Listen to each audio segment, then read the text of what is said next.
This parable is called The Cannon, the Confetti, and the Light. I dreamed that I was standing in a huge field, many square miles in area. I was packed toe-to-toe with the rest of the human race. It was a warm, partly cloudy day. It looked like we were in a farm field in the Midwest. In the center of the field was an immense cannon pointing skyward. The cannon went off, launching several tons of large, multicolored confetti in the air. As the confetti came down, everyone, including myself, caught a handful. We all began reading the confetti we caught, because on each piece of paper was written a word or phrase. I looked at mine, and some of the words were peace, fairness, Tim's jeans, chocolate, thinking, writing, helping others, Emily Dickinson's poetry, and many others. As I read them, I realized that these would become my values, interests, and predispositions. I realized that in my hand I was holding my destiny. Everyone around me began talking and acting on the pieces, based on the pieces of paper they caught. Since one of my slips of paper read, quote, thinking, I just observed. Looking through the crowd, I could see my sister Rose talking to the people around her, and I remembered that she enjoyed people. On my other side, I could hear a dispute taking place. Two men were fighting, and the people around them were pulling them apart. Then I had a profound, mind-blowing insight. I pushed through the crowd and said to them, listen, you are fighting because you caught different pieces of paper. Had you each caught the confetti of the man you are fighting, you would be him. You'd have his body, beliefs, likes, dislikes, and values. It's all accidental. One of the men said, no, we are fighting over a woman, and we have each chosen to woo her. Our actions and relationships are free choices. I answered, but can't you see your choice of which particular woman to pursue is influenced by the confetti? Your choices are built on the accidental values, so they are just as accidental as they are. At this, one of the men scowled at me. The other man put his hands firmly on my chest and shoved me so hard that I fell back between people's feet. That dream ended, and another began. I was standing on a plain at night. In the distance, under a strong moonlight, I could see that there were people standing around me on the plain, but we were no longer crammed together. Instead, about 100 yards separated each of us. Without knowing how, I sensed that the whole human race was standing somewhere on the plain. Again, I guessed it was the Midwest. It felt like a fall evening, and it was getting chilly.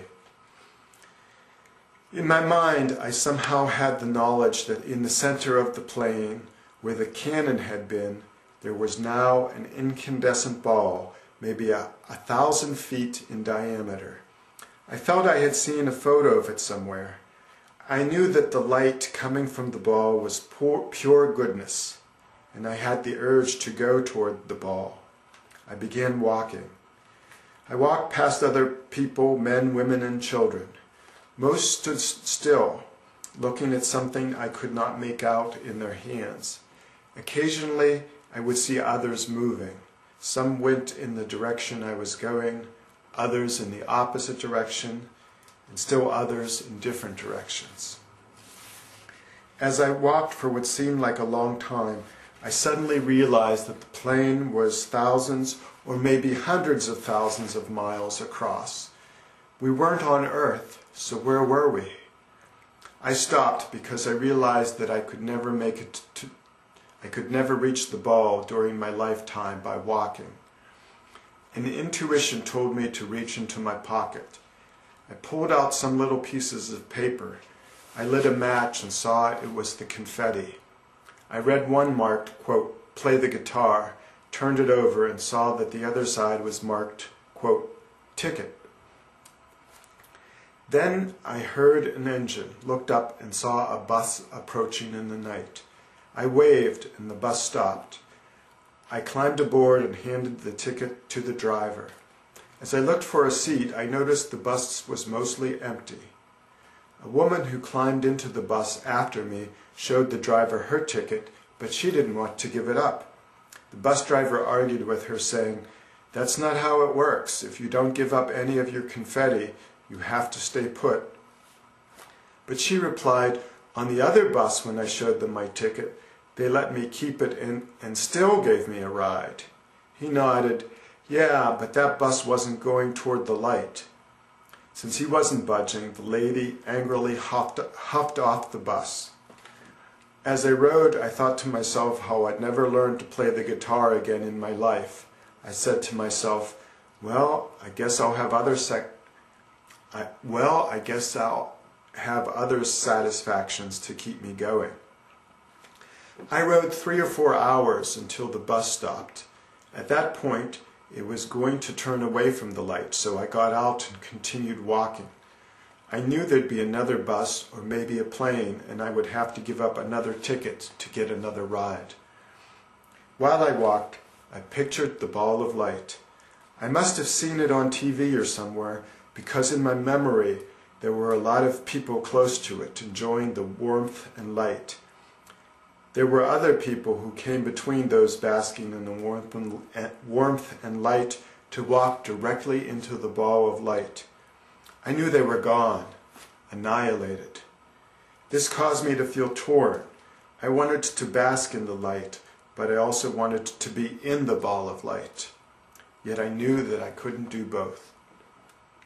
I woke up feeling pressure in my chest. Then I recalled being emotionally torn by those two desires in the dream about the round white ball of light.